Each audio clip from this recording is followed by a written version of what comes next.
I take the floor in my capacity as a president-elect of Cameroon. I want to launch a wake-up call to the world in general, in particular the nations which have based their very existence on democracy and human rights protection. I want to bring to their knowledge that for the first time in the history of our nation, all Cameroonians have their back today against the war, confronted with a life-threatening menace coming from this unlawful, dictatorial, state-based terrorism, state-based gangsterism against the people. They have been arresting out of any lawful legal procedure.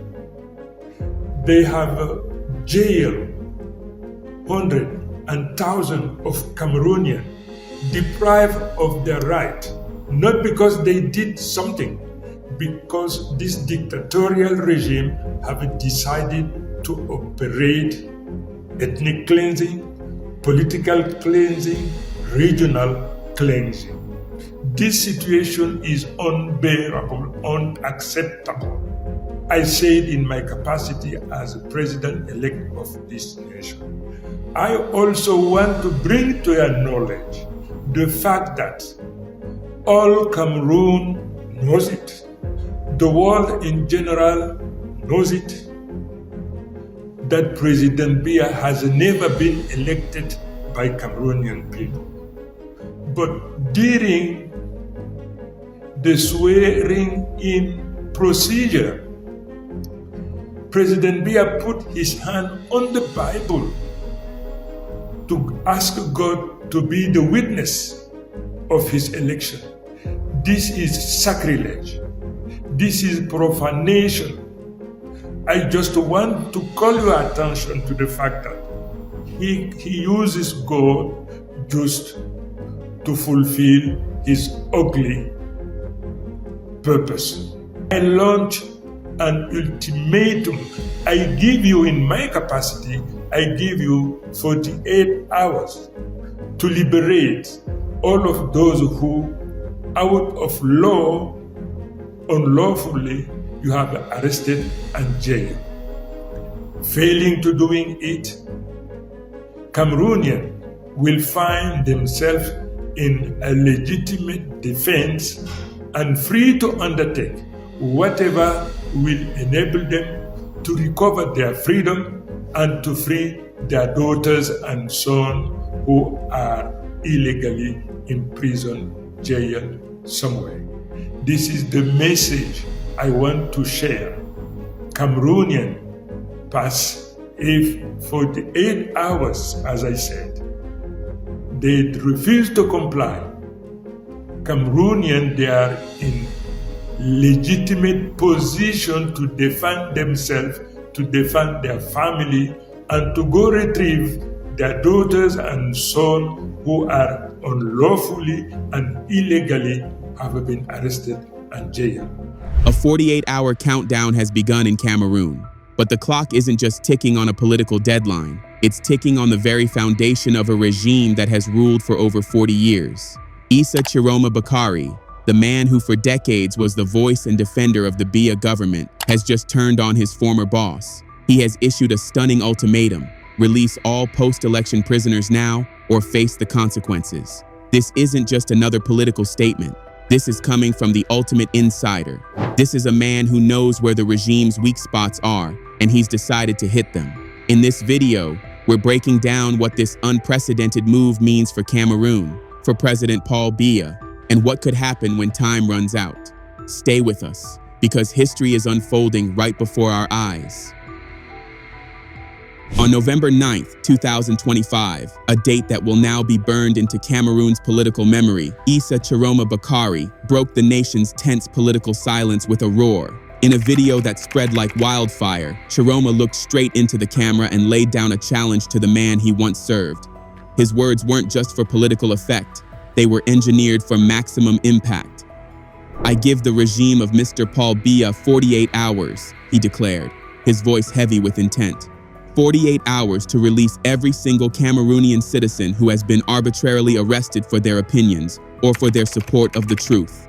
Let's be clear, this isn't a request. It's a demand from a man who has declared himself the people's president. He's claiming a mandate not from the state's institutions, which he says are broken, but directly from the citizens. He described an intolerable situation where people are snatched from their homes and communities without any legal process, a direct violation of their rights. He spoke not just of political figures, but of students, mothers, and fathers whose only crime was questioning the official narrative of the October 12th presidential election. His ultimatum has two non-negotiable demands. First, the immediate and unconditional release of all detainees. No trials, no conditions, just open the prisons. He framed this not as a political concession, but as a moral obligation. Second, and this is the part sending shockwaves through the establishment, he outlined what happens if the regime fails to comply. He warned that if the deadline passes, the Cameroonian people would be in a legitimate position to defend themselves. That phrase, legitimate defense, is loaded. In the middle of this crisis, it's a clear green light for mass mobilization and direct citizen action. It's an appeal to a higher law, the law of the people, over the laws of a state he now calls illegitimate. He is telling the people that if the government uses unlawful force to keep their brothers and sisters in jail, they have the right to use their own power to get them out. He ended his declaration by stating that if his ultimatum is ignored, the consequences will be theirs.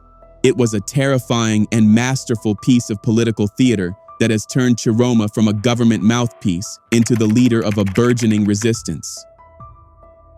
To really get how significant this is, you have to understand who Issa Tchiroma Bakary is. This isn't some fringe opponent who has spent his career shouting from the sidelines. For over 20 years, this man was the system. He was one of President Paul Biya's most visible and enduring loyalists. For an entire generation of Cameroonians, seeing Issa Tchiroma on TV meant you were hearing the government's official line. As Minister of Communication and Government Spokesperson, his job was to defend the president's policies, actions, and election victories. He was the firewall, the man who spun crises into moments of unity and justified crackdowns as necessary for public order.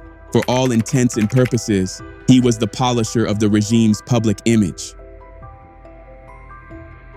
He built a reputation for his sharp tongue and unwavering defense of the president. He was the one sent out to face the press after controversial decisions, the one who justified the arrests of opponents, and the one who, election after election, declared the process free, fair, and transparent, even as evidence of the contrary mounted.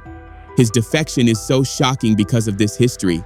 It's like a king's most trusted advisor suddenly declaring the king a fraud. It begs the question, why now? Is it a genuine crisis of conscience?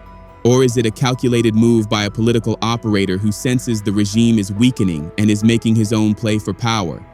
His critics point to his long history as a regime apologist. They ask where this passion for justice was when other opposition figures were arrested over the years. They see an opportunist who, after losing an internal power struggle, decided to burn the whole house down. But his supporters see a man who finally saw the full extent of the rot from the inside and decided he could no longer be part of it. They believe his insider knowledge is exactly what makes him so dangerous to the regime. He knows the playbook because he helped write it. He knows the government's weaknesses because he used to defend them. His transformation from the ultimate insider to the ultimate outsider is a story of betrayal, redemption, and raw political ambition, all rolled into one. He isn't just fighting a political battle, he's fighting his own past. To really get the gravity of all this, you have to understand the pressure cooker environment in Cameroon. This explosion didn't happen in a vacuum. It's the direct result of a contested election, a brutal crackdown, and a people pushed to their breaking point. It all started with the presidential election on October 12, 2025. The regime, led by 92-year-old President Paul Biya, who has been in power since 1982, approached the vote with confidence. The opposition, while not perfectly unified, largely rallied behind Issa Tchiroma Bakary, who was backed by a coalition of smaller parties and civil society groups, giving millions a sense of hope. When the Constitutional Council announced the official results, they were met with widespread anger. The council declared President Biya the winner with 53.7% of the vote. Tchiroma, who was officially given around 35%, immediately rejected the results, claiming to have proof of massive, coordinated fraud. He declared himself the legitimate winner and called on the people to defend their vote. What followed was predictable and tragic. Spontaneous protests erupted in cities like Douala and Yaoundé. People took to the streets, not to cause violence, but to demand their voices be heard. They were met with the full force of the state. The government, calling the protests an insurrection, unleashed security forces in a swift and brutal response. A campaign of systematic arrests began, targeting not just opposition leaders but anyone seen as a sympathizer. Young people sharing information on social media, shopkeepers and activists were rounded up, with some families reporting loved ones being taken in the night without warrants. Prisons filled with people whose only crime was demanding their vote be counted. This wasn't about public order, it was about crushing dissent. The message was clear: we won, you lost, and any challenge will be met with force. The government was already signaling its intent to silence Tchiroma, accusing him of trying to destabilize the country. Calls for ville morte, or ghost town protests, were met with threats from authorities. This history of repression is the fuel for the current fire. Tchiroma's ultimatum is a direct response to the injustice felt by thousands of families. He's leveraging the regime's own brutality against it, turning the plight of the detainees into a powerful symbol of the government's illegitimacy. This is a turning point, a moment that will define Cameroon's future. A man who embodied the system is now threatening to tear it down. It's a seismic shift, and the aftershocks are just beginning. What do you think of Tchiroma's transformation? Is he a hero or a shrewd opportunist making a power play? Dites-moi en commentaire ce que vous en pensez. Your voices matter now more than ever. Tchiroma's ultimatum is more than a threat. It's a strategic attack on the three pillars of the Biya regime: its legitimacy, its monopoly on force, and its control of the narrative. The fallout from this could lead to the complete unraveling of the old order. First, the legitimacy crisis. By declaring himself president-elect and issuing demands, Tchiroma is creating a parallel government in the minds of the people. The Biya regime's authority has always been based on its control of state institutions. Tchiroma is now arguing that those institutions are fraudulent and that true legitimacy comes from the will of the people. This creates a dangerous duality. If a large part of the population, or even the military, starts to see Tchiroma as the rightful leader, the regime's power could evaporate. This is a direct challenge to Biya's disputed 8th term, branding it as illegitimate from the start. Second is the potential for massive escalation. Tchiroma's call for legitimate defense is a thinly veiled endorsement of widespread civil resistance. We could see coordinated civil disobedience on a scale never seen in Cameroon, going far beyond ville morte operations. Think of citizens blocking roads, organizing mass sit-ins, or even surrounding prisons. The regime would face an impossible choice: use lethal force on camera for the world to see, or back down and appear weak, which would only embolden protesters. Observers fear an uncontrollable escalation if a compromise isn't found. Third, this has completely reshaped the opposition and exposed fractures within the system. Tchiroma's past as a regime loyalist is a double-edged sword. Some longtime activists are suspicious, but his insider status gives him credibility no other opposition leader has ever had. He can't be dismissed. His defection sends a signal to others in the ruling party that the ship might be sinking. We could be on the verge of more defections from senior officials who see the writing on the wall. This is how entrenched regimes often fall, not from outside pressure, but from inside decay. Finally, the international dimension can't be ignored. For decades, global powers have mostly tolerated the Biya regime for the sake of stability. That calculation is changing. Tchiroma has directly asked democratic nations to stand with the people of Cameroon. A violent crackdown would make it nearly impossible for countries like France, the US, and the African Union to stay silent. They could be forced to impose sanctions or publicly condemn the regime, which would further isolate Biya. The world is watching. As the hours on this countdown tick away, the entire nation is holding its breath. The path forward is dangerously uncertain. The government, for its part, has remained officially silent, a silence that could be either strategic calculation or sheer panic. The first and most feared scenario is that the regime ignores the ultimatum and calls Tchiroma's bluff. If the 48-hour mark passes with no action, Tchiroma would have to follow through on his threat of legitimate defense. This would likely trigger mass protests, plunging the country into deep and unpredictable turmoil. It would be a direct confrontation between the people and the state, with a high probability of violence. The second scenario is a hardline crackdown. The regime could try to arrest Tchiroma himself. This would be incredibly risky. Tchiroma is reportedly in a secure location, possibly across the border in Nigeria, and an attempt to arrest him would make him a martyr and almost certainly ignite the uprising the regime wants to prevent. The third, and perhaps least likely scenario, is that the regime capitulates. It's conceivable that factions within the government, fearing a civil war, could pressure Biya to release some detainees as a de-escalation move. While this would avert immediate conflict, it would be seen as a catastrophic weakness. It would prove that ultimatums work and would embolden the opposition to demand more. A fourth possibility is the world of back-channel negotiations. Even now, quiet talks could be underway, mediated by regional or international diplomats to find a face-saving compromise. The government's public silence could be a cover for frantic activity behind the scenes. The fate of Cameroon may not be decided on the streets, but in quiet rooms far from the public eye. We are on the edge of history. Issa Tchiroma Bakary has done more than issue an ultimatum. He has held up a mirror to the nation and forced it to confront what it sees. This is no longer just a political dispute. It's a fundamental struggle over the soul of Cameroon. A battle between a 4-decade rule and a new generation's demand for change. The lives of countless detainees, the stability of the nation, and the hopes of millions are all hanging in the balance, waiting for the clock to run out.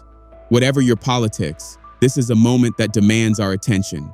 We must watch, discuss, and hope for a peaceful resolution. Remain vigilant, stay informed, and be ready. Thank you for watching. This situation is developing fast. Make sure you subscribe and hit the notification bell. We're following this story every minute, and as soon as the deadline expires or the government makes its move, we'll be back with an immediate update.